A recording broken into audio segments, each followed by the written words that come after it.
Alright, let's talk about a subject that leans on the Buddhist side, and that subject is impermanence. What is impermanence? Well, look around and you will see impermanence pretty much everywhere. Nothing in this world is permanent. Like, like for example, me, I'm not permanent. I'm constantly in motion. I'm changing all the time, and one day or another I will cease to exist as this form and transform into some other form. This is impermanence. Why understanding impermanence is so important in life is because the human mind is geared towards making you suffer. Basically, it's the mind is not it's geared towards your survival primarily, but if you survive and you are still not well happy or satisfied, these are not things that you can find from the world. It's not going to happen because everything is impermanent. Everything is in flux. The highs come with the lows.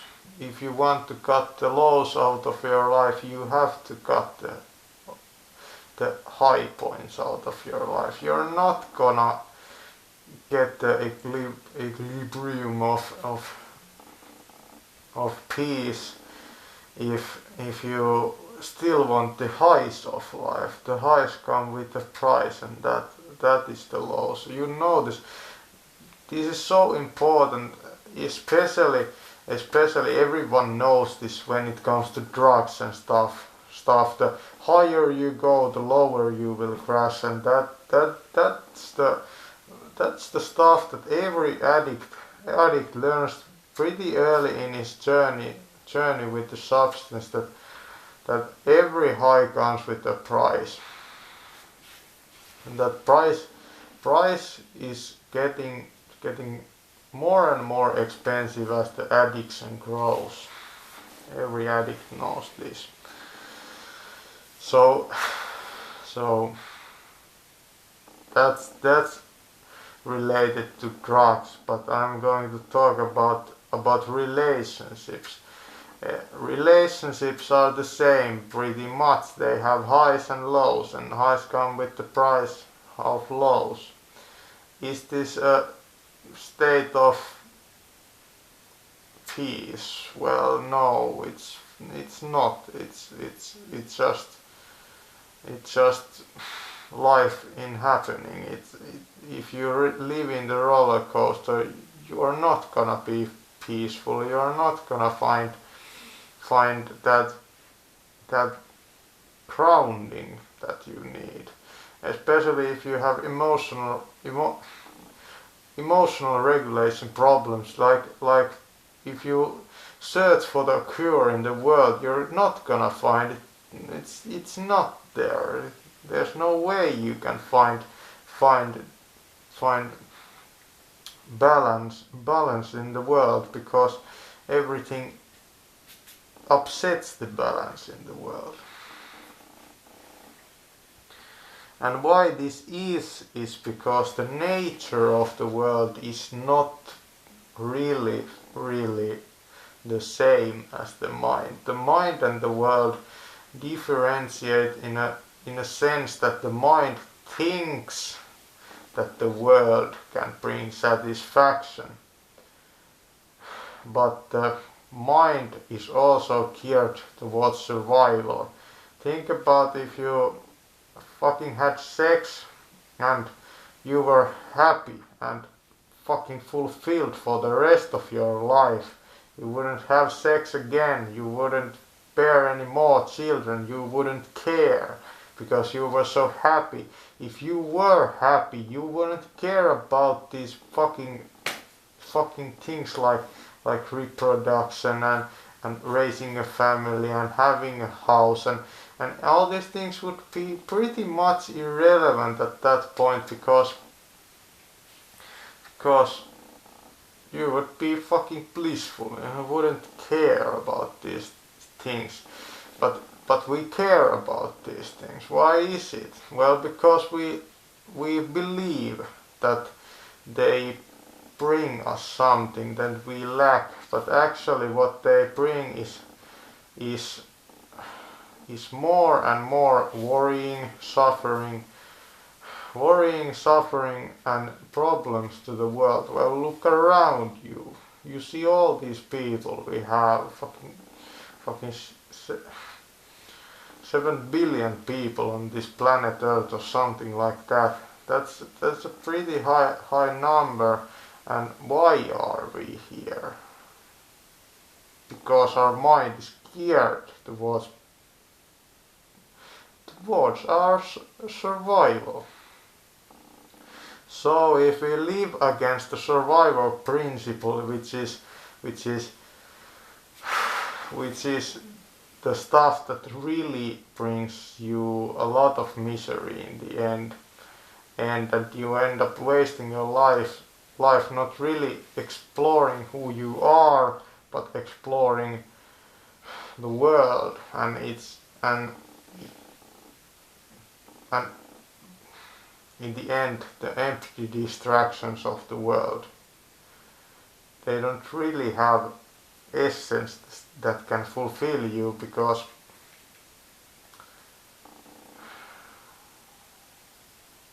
they are empty in nature. They can't. It's like eating air. It doesn't fill your stomach. It's not compatible. And this is why understanding impermanence is so important, because the mind clings when it finds something that is pleasant to the mind, and this is not the same for everyone. Some things are pleasant to the mind for others and some things are not. But it clings to that good feeling and it wants it more, and it becomes addicted to pretty much everything. The mind is like it's constantly in reaction with the world, constantly seeking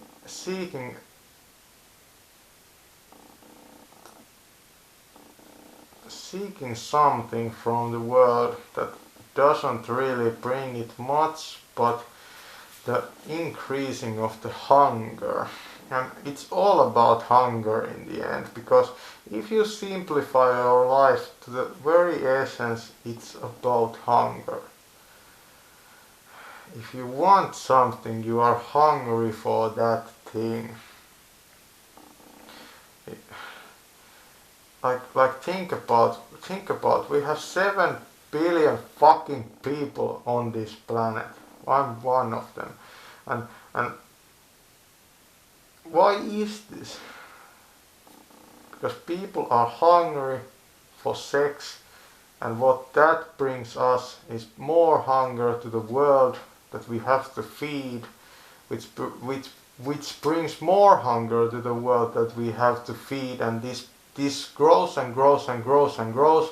The hunger and the unsatisfactory nature of life is so deep, it cannot be fulfilled with anything.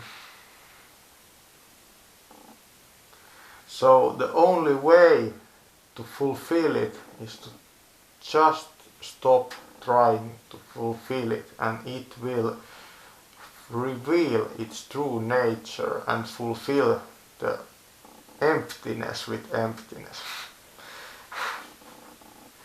This is the secret to healing your heart, basically.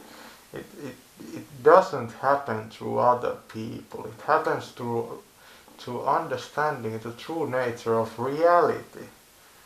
This is think about think about the levels which we people live on.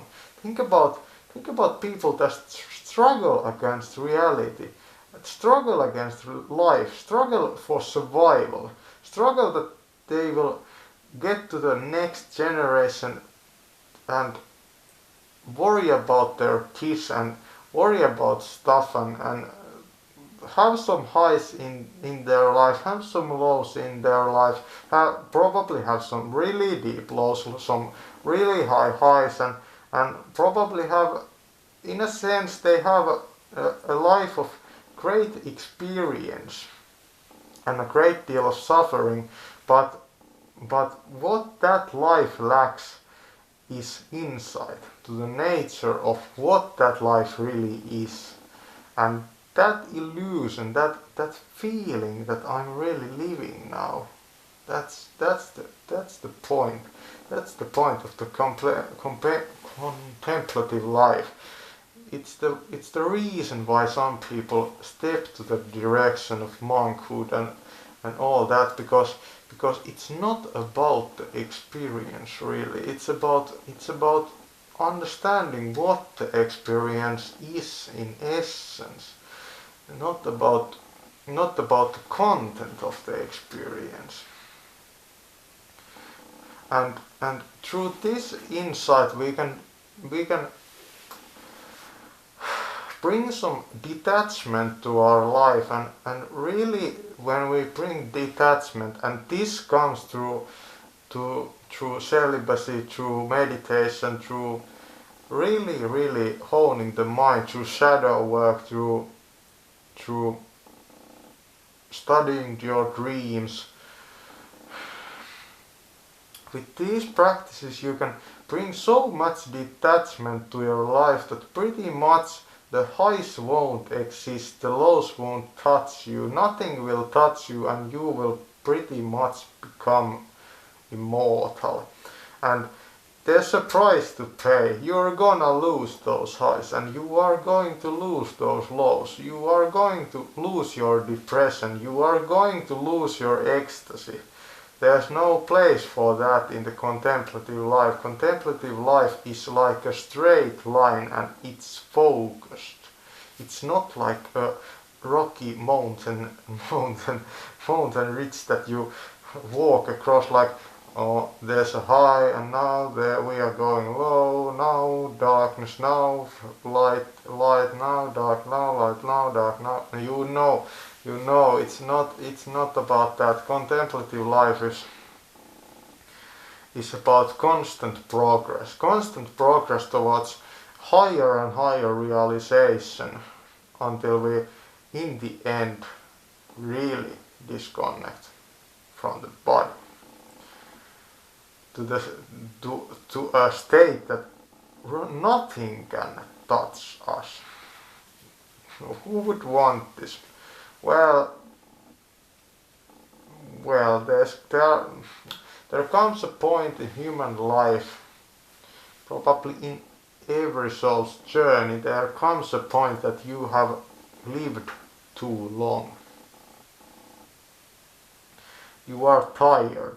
It wasn't really worth it in the end. It wasn't really worth it. So that's the point. It's like retiring from life pretty much. And I personally think this is a long journey that we are on. And this is why some people, it's not really about age, it's about how long have you been in this cycle of life. How long has your soul maybe been in this cycle of life? If it's 1,000 years, it's much more likely that you are going to lead a contemplative life than if you have lived for 100 years. You are still getting that.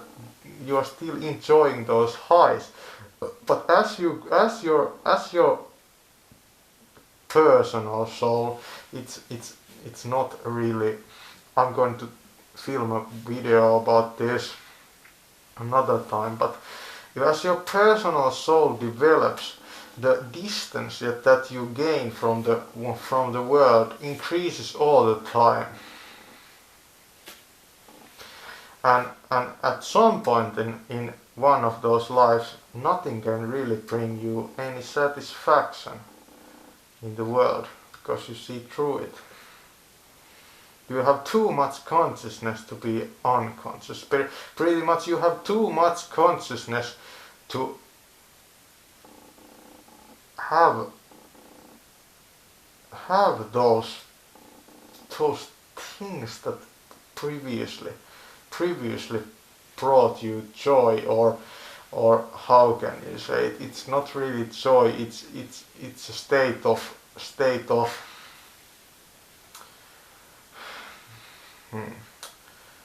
what is it? A state of unnatural high, pretty much, or something like that. The stuff that drugs bring you, the stuff that all the shit that surrounds us brings us. It's not really that's stuff that even relationships brings us. Is it really? Is it really something that you gain, something that you still have in your hands when the stuff ends? Well, now that I think about all this, it feels like you really don't gain anything from the stuff. The only thing that you have something in your hands after you. Well, if you want to gain something that you will not lose, then the contemplative life is the way, because you cannot gain anything by living the contemplative life, except that you will gain the fucking distance from your body, and you will arrive at the other shore that is really the place of the true bliss. And it's like dying before your body dies. You go to heaven before your well, that's what enlightenment is. Enlightenment is it's about going to heaven before you die physically.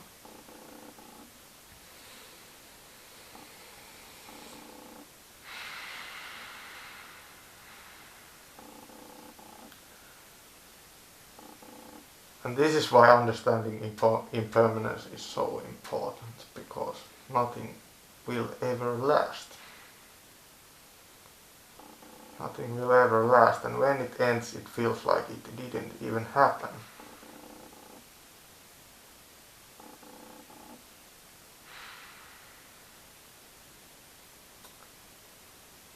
So, there's a lot of great stuff in the world. A lot of interesting things, but without the grounding in this truth, you're not really going to grasp life at the deeper level. You're going to be like a stick in a river, and the river will take you anywhere it wants to take you. But the contemplative life is like being a bird on the birch tree on the side of the river, and watching the stick go by and being like, well, there it goes, now it disappeared. And watching the next stick, there it goes, now it disappeared. You know, which is more important? Well, being the stick in the river is much more fucking exciting, but you are going to suffer those lows and those highs. You are probably going to be beaten to fucking well, how can I say, beaten to fucking shreds by the stones that are in the river, and all that shit. Think about it. Is it really worth it? Is it really worth it, or is the life of a grown, or is the contemplative life where you take the position of the bird that is just looking at the stick, and there it goes, and now it disappeared. There's, I really think about it. Which is better? Which is better?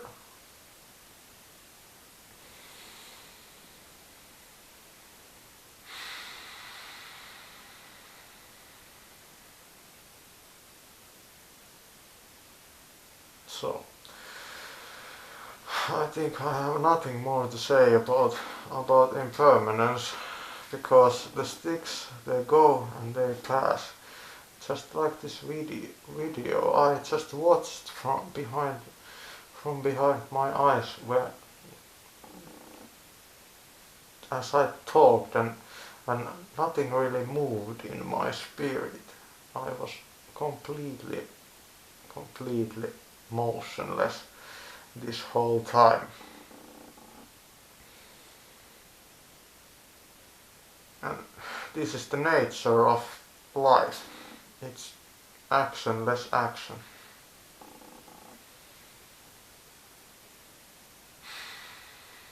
And this is the way that I walk, and I'm going to perfect this. I'm going to perfect this, and when people will meet me, they are going to feel like they forget their bodies. I'm going to lift them out of their bodies like this, and I'm going to I'm going to yank their soul out of their bodies and then put it back, and they can return to their stick flowing in the river life if they want to, but if they want to live the contemplative life, then I'm going to give much guidance. When I get more spiritually evolved, because I'm still a noob at these things. and according to a book called Beginner's Mind, Zen Mind, Beginner's Mind, you have to be a beginner till the end.